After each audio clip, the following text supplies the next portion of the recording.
Hi everyone, welcome to my channel. So कैसे हैं आप सब? आई होप आप सब अच्छे होंगे। सो आज की वीडियो में हम बात करने वाले हैं कंजर्वेटिज्म के बारे में। So without any further do let's get started. So basically conservatism का जो कॉन्सेप्ट है वो ट्रेडिशनल इंस्टीट्यूशंस पर बेस्ड है।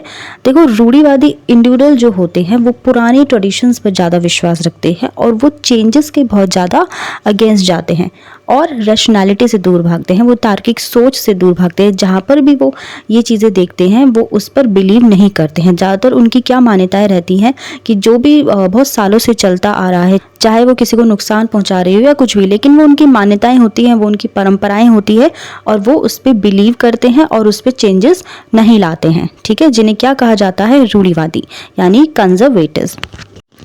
देखो, ह्यूमंस की रैशनैलिटी ही उनके सेल्फ डेवलपमेंट में हेल्प करती है। जैसे कि लिबरलिज्म फिलोसफर्स का मानना है कि ह्यूमन जो होते हैं रैशनल होते हैं, वो अपने अच्छा बुरा जानते हैं और अपने लाइफ के डिसीजंस ले सकते हैं, वो भी रैशनैलिटी के साथ। लेकिन जो कंजर्वेटिव इंडिविजुअल होते हैं वो इस बात को नहीं मानते। ओके, सो बेसिकली कंजर्वेटिव जो होते हैं वो चेंजेस, लॉज और रैशनैलिटी के अगेंस्ट होते हैं और बहुत ज़्यादा रिलीजियस भी होते हैं। ओके, सो कंजर्वेटिव्स का क्या मानना है? जो भी पास्ट से होकर आ रहा है वो सही होता है, चाहे उससे किसी का भी नुकसान क्यों ना हो रहा हो। क्रिटिक्स इसमें क्या कहते हैं कि पास्ट से होकर आ रही चीज़ें ज़रूरी नहीं हमेशा सही हो। फेमिनिस्ट स्कॉलर्स का क्या मानना है कि इस तरीके की पुरानी ट्रेडिशन से पैट्रियार्ची को आगे बढ़ाया जाता है। सो conservatism as a philosophy dedicated to the defense of an established order or an attitude with a defensive strategy to maintain the present status quo, or in the classical sense of a right-wrong ideology. Important intellectual force that it is foreseeing in the realm of ideas can be seen in a core of principles recognized in most societies of our times. The philosophers of conservatism are one in highlighting the principles on which conservatism bases itself. These principles, as Clinton Rochester sums up, are the existence of a universal moral order sanctioned and supported by organized religion, the obstinately imperfect nature of man in which unreason and sinfulness lurk always behind the curtain of civilized behavior, the natural inequality of man in most qualities of mind, body and character, the necessity of social classes and orders and the consequent folly of attempts at leveling by force of law, the primary role of private property in pursuit of personal liberty and the defense of social order, the uncertainty of progress and the recognition that prescription is the chief method of such progress as a society may achieve. So conservatism as a mode prefers liberty over equality, tradition over changes, history over politics, past over present, or at least the future prudent over inquisitive man, and ordered society over society demanding changes. Okay, now meaning of conservatism. See, the term conservatism has a variety of meanings. It may refer to a person with a moderate or cautious behavior or a lifestyle that is conventional, even conformist, or a fear of or refusal to change. Conservatism is an ideology which opposes more than it favors. Andrew Haywood, political ideologist, rightly says that there is, for example, some truth is the belief that conservatives have a clearer understanding of what they oppose than why they favor. To that extent, conservatism is a negative philosophy which preaches resistance to, or at least very suspicion of change. It is therefore a defense of the status quo. In this sense, conservatism is a political attitude rather than an ideology. People may be considered to be conservative when they resist change without subscribing to a conservative political creed. The Stalinists in the former Soviet Union who opposed Gorbachev's perestroika and glasnost were conservative in their action, but certainly not conservative in terms of their political ideology. So, The desire to resist change may be a recurrent theme within conservatives, but what distinguishes a conservative from people of other ideologies is the distinctive arguments and values which a conservative employs in upholding his objects. Conservatism is more than an attitude of mind or an approach to life, or what Hugh Searle said, a natural disposition of human mind. Conservatives, in fact, prefer to base their arguments on experience and reality rather than abstract principles. Conservatism is neither simple pragmatism nor mere opportunist. It is based upon a particular set of political beliefs about human beings, the societies they live in, and the importance of a distinctive set of political values. As Andrew Haywood said, like liberalism and socialism, it can rightfully be described as an ideology. The essence of conservatism, Russell Kirk, he has written a book which is The Conservative Mind, says he preservation of the ancient moral traditions of humanity, and that for the conservative custom convention of constitution. He adds that forces of great power in nations are prescriptions in favor of local rights and private property, of habits of life, prejudices in favor of old decencies, the family, and religious dogmas. D. Kirk lists 6 canons of conservative thought. First, a belief in a body of natural law which rules society and conscience. Second, a love of variety and the mystery of human existence as opposed to narrowing uniformity, egalitarianism, and utilitarianism. Third, a conviction that civilized society requires orders and classes as opposed to a classless society, equality in the judgment of God, and before courts of law, equality of condition means equality in servitude and boredom. Fourth, freedom and prosperity are inseparable, or else government becomes the master of all.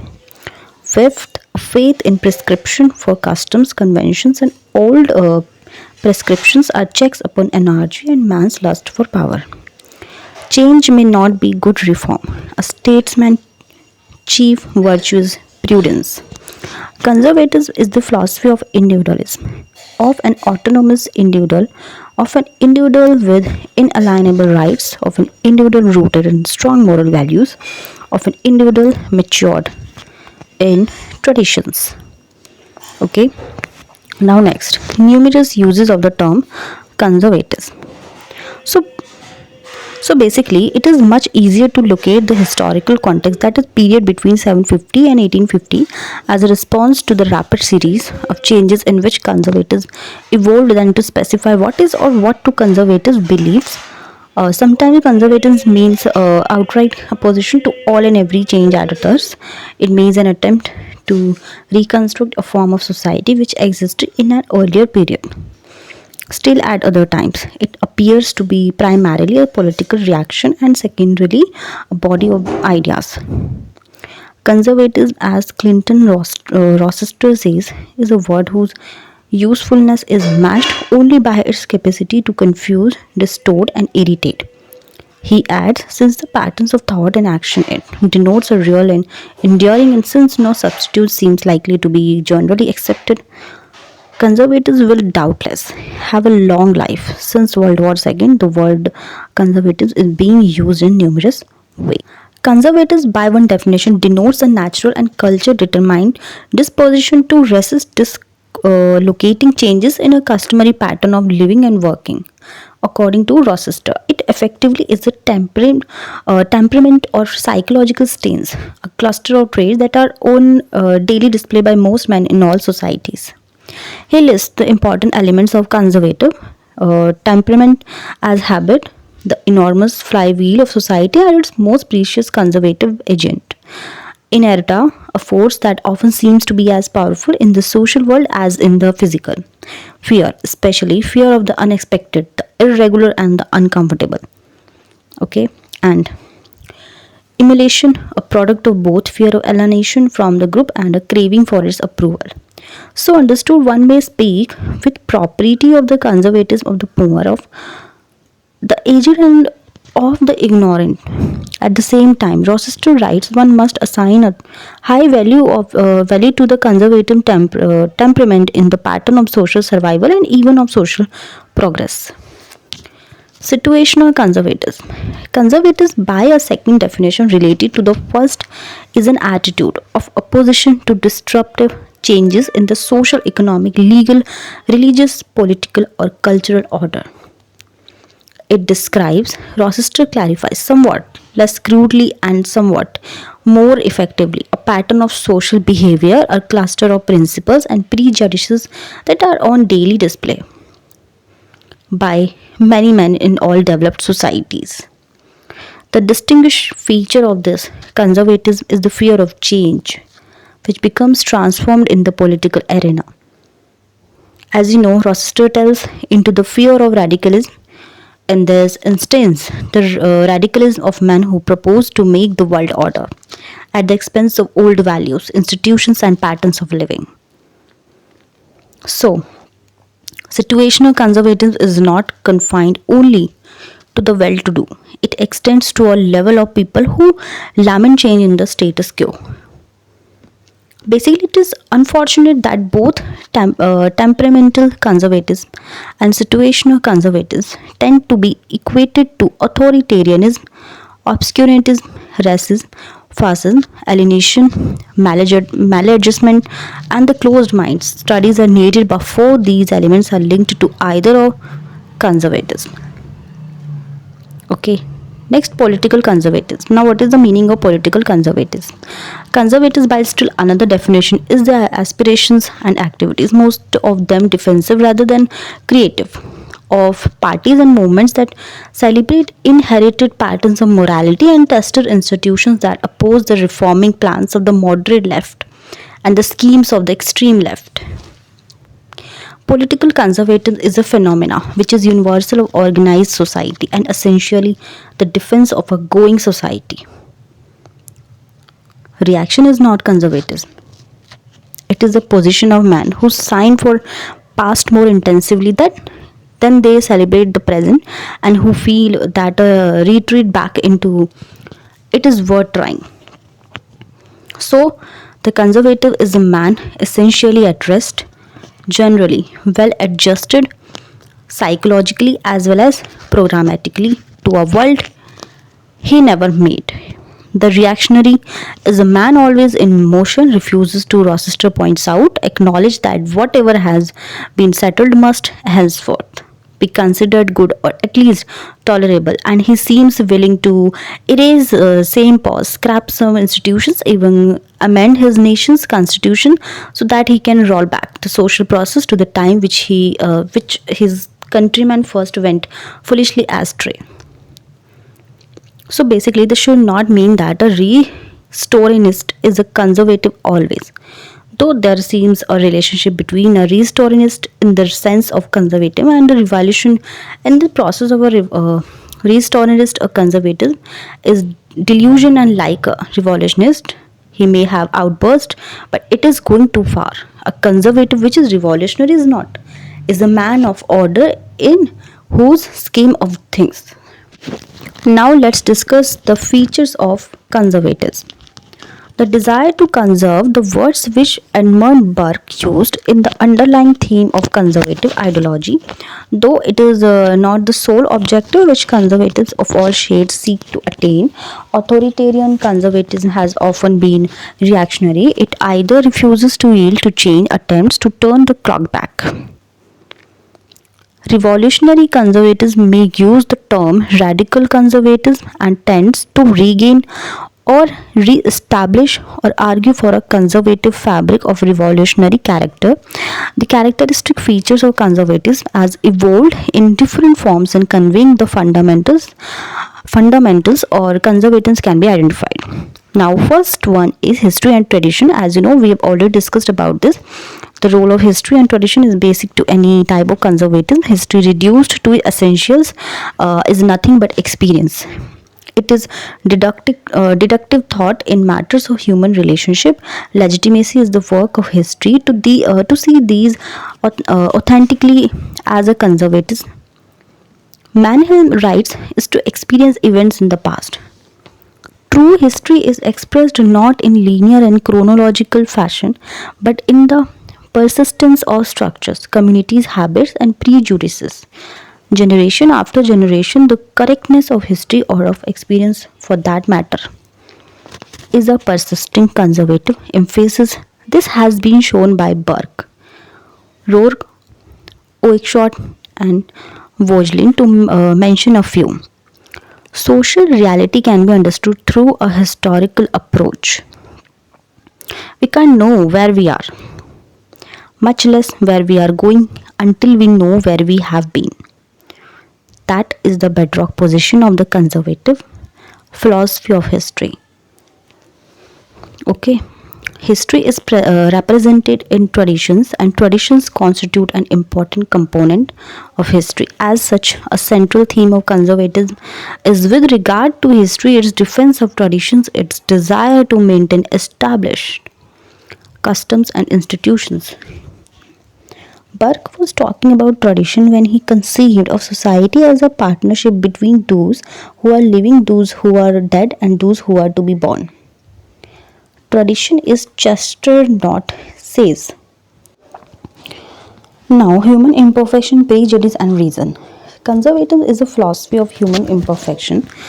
The roots of man's basis lay more in prejudice than in reason, as against the rebellious, who think of human being as moral, rational, and social.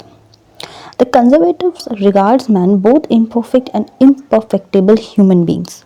The conservatives believe are dependent creatures, always fearing isolation and instability, and therefore always seek safety, security, and what is familiar.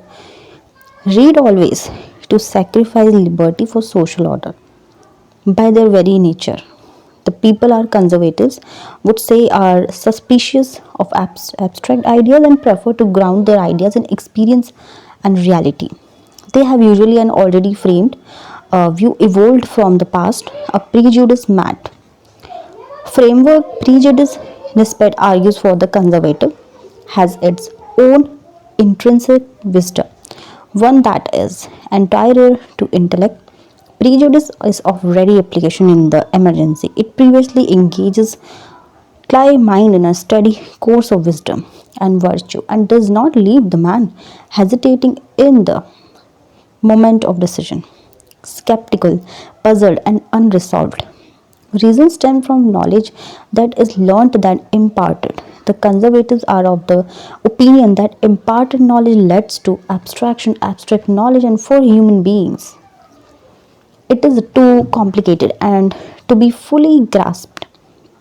Learnt knowledge is rooted in experience and is limited to the doing of something, to the learning of something through committing mistakes.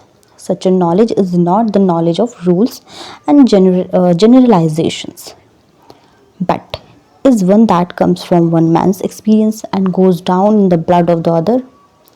Reason as knowledge of this time is not a cure worse than the disease, but it is one that eliminates the disease. Now, organic society, liberty, and equality. So, basically, the conservative view of society is an organic view of society. The individuals do not and cannot exist outside society, but they are rooted in society and belong to it. They are parts of social groups, and these groups provide the individual's life with security and meaning. The conservatives' view of liberty. Now, organic society, liberty, and equality. The conservative view of society is an organic view of society. The individuals do not and cannot exist outside society, but they are rooted in society and belong to it. They are parts of social groups, and these groups provide the individuals' lives with security and meaning. So, the conservatives' view of liberty is not leaving the individual alone, but is one where there is willing acceptance of social obligations and ties. For the conservatives, liberty is primarily doing one's duty. When the parents, for example, advise their children to behave in a particular way, they do not constrain their liberty, but they are providing a basis for the liberty. So the children would enjoy when they grow up. The conservative view of liberty is neither atomistic nor rootless. It is enjoyment of rights together with the performance of duties, either before or after or both. So, the conservative view of society is one that is a living thing, an organism whose parts are neither equal nor the same. Work together and make the human body function properly.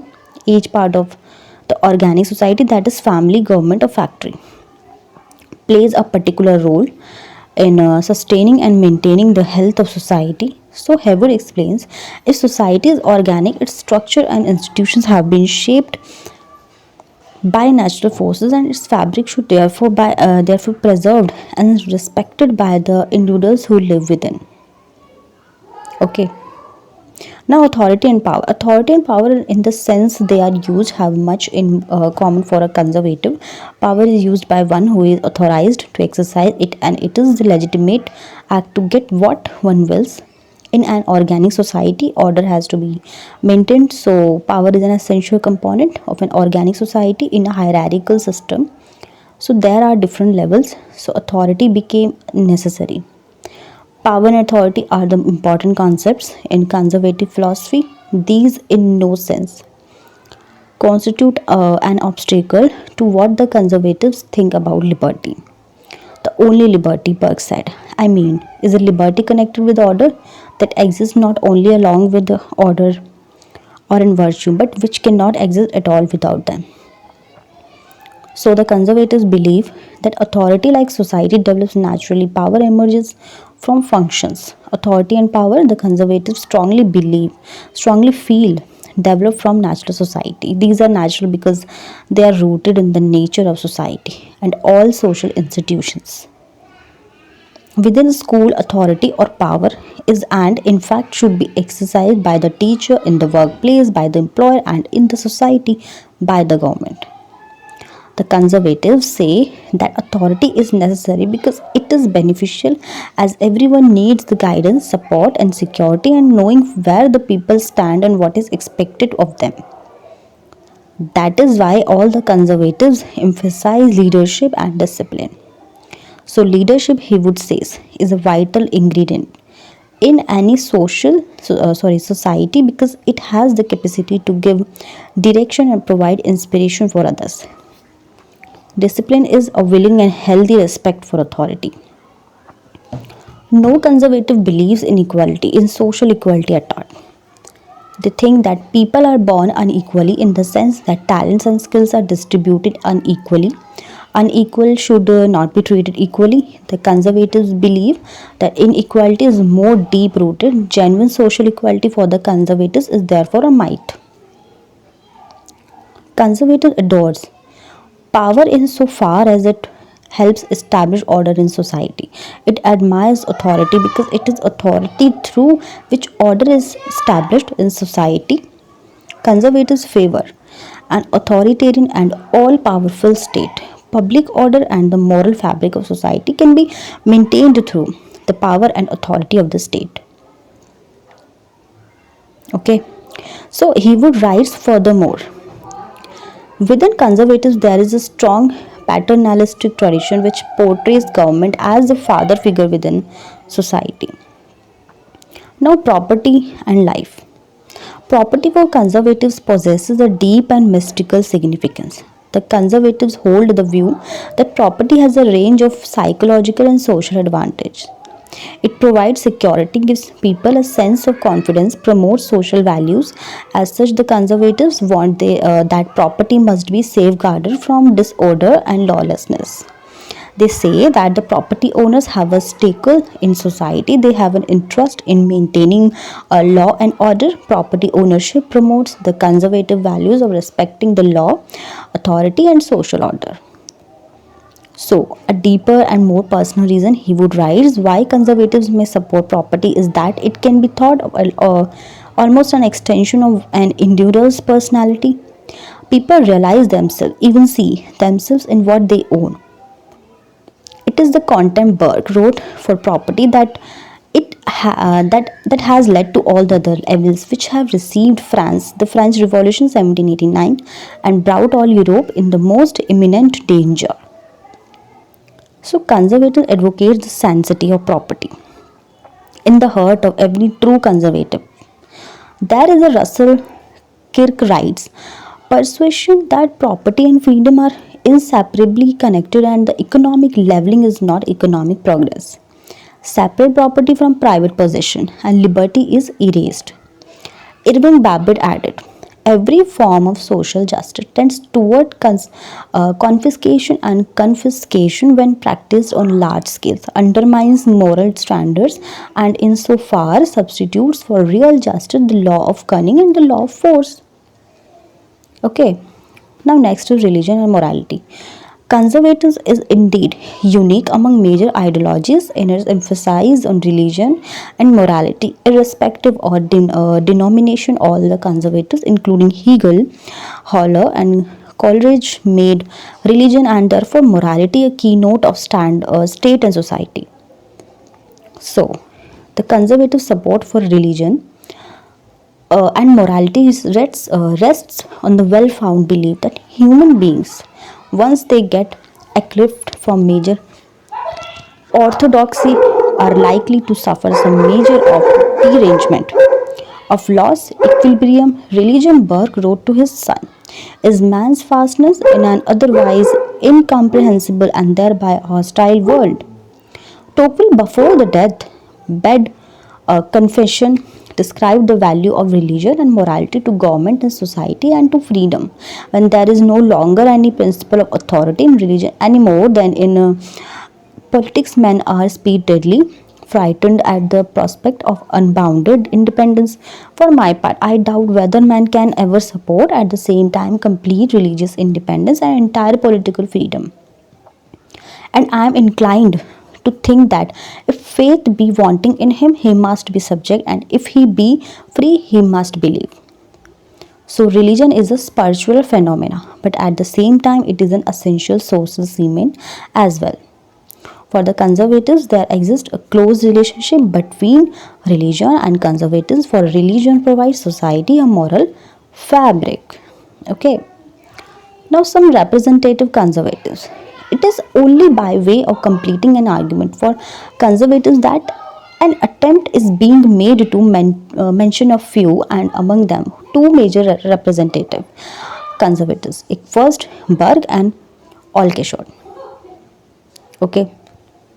Burke's reflection on Clay revolution in France has been taken as a definitive and fortunate of modern conservatism with its opposition to radical reform based on abstract principle and its plea for the virtues of established and evolved institutions. Burke's faith in the past, his admiration of the precist. So Caban remarked discipline of Locke and Whig politician, though Burke was the real man, stands quite apart from the 18th century and the philosopher. A believer in the antiquity in an age when the modern had definitely conquered in their struggle with the ancients, and Burke's conservatism is the basis of all his writings. Conservatism as a theory usually has three varieties. First, status quo.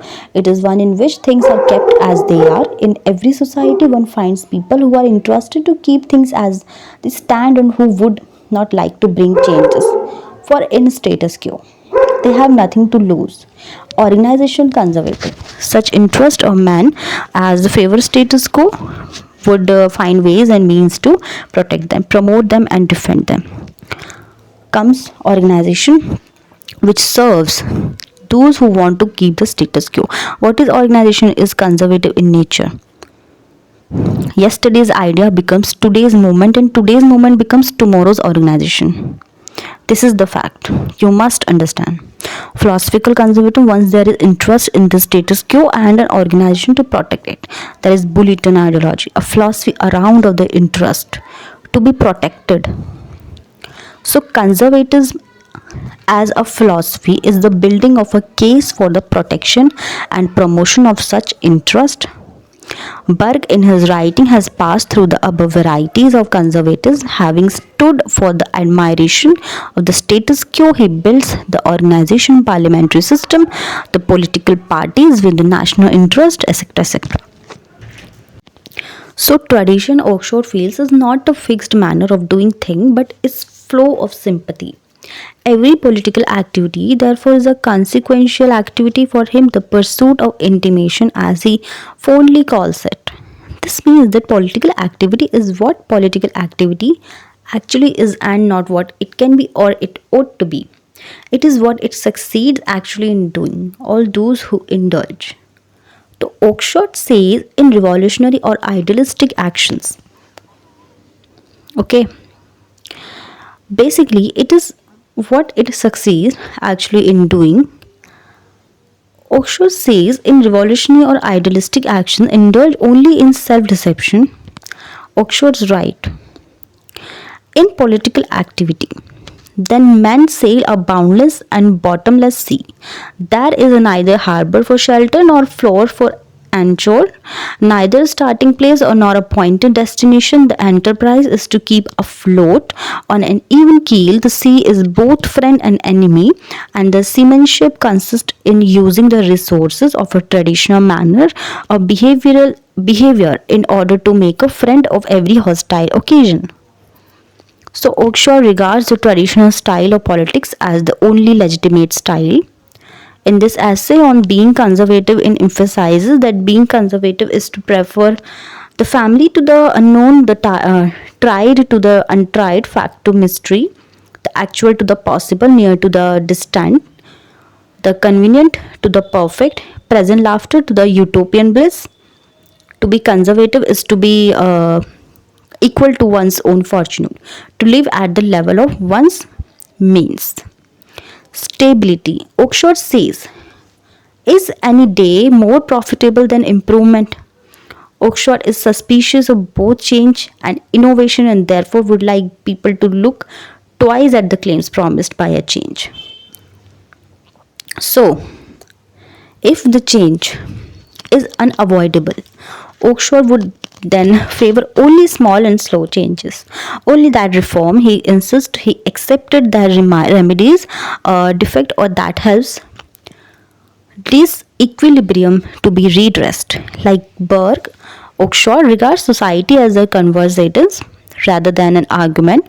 Oxford does not believe. Minogue says that the point of the conservatism is to elicit truth, though at times it will doubtless do so. Indeed, the whole point of the conservatives is that it doesn't have to appoint, and therefore many things may find a place in it which would be expelled as irrelevant in a seminar or a debate in a legislative assembly. As Oxford himself says, it is with conservation as with gambling. Its significance lies neither in winning nor in losing, but in wagering. So, tradition, according to Oxford, is described as anything under the sun. Anything. It is, he says, continuity. It is steady, though it moves. It never is wholly in motion, though it is never wholly at rest. To know, Oxford says, only the guest of traditionalism is to know nothing. Knowledge of it is unavoidably knowledge of its detail. Oxford's definition is too broad to mean anything or mean nothing. So basically, conservatism is an ideology of conservation. It developed essentially as a reaction against the growing pace of political and economic changes, especially in the West. This is one reason that any use of the word conservatism resists change as a philosophy. It defends the values of hierarchy, tradition, and order against pressures generated by industrialization and represented by the political challenges of liberalism and socialism. That is why there is a basic distinction among the leftist and socialist, libertarians and conservative. The leftists and the socialists are the party of bureaucracy, that is hardcore communist. Libertarians of markets and conservatives of tradition. So conservative ideology has its peculiar features, tradition and history, human imperfections with the love of prejudice and against reason, organic society with liberty and inequality. Okay. So, admiration of authority and power, strong belief for property and life rights, and belief in ethical, moral, and religious values. The future of conservatives is inured by its own limitations, its opposition to equality, and more than this. Its defense of inequality make it popular in societies which have a strong democratic tendency. Consequently, conservatism has not succeeded in developing into an ideology of worldwide importance. So, in itself, conservatism is too broad and has become to that extent too vague an ideology. What is radical today may not be so tomorrow. All right. So guys, that's all for today. I hope you like this video. If you like this video, kindly hit the like button and do subscribe my YouTube channel for more videos. See you in the next video. Till then, bye bye. Take care.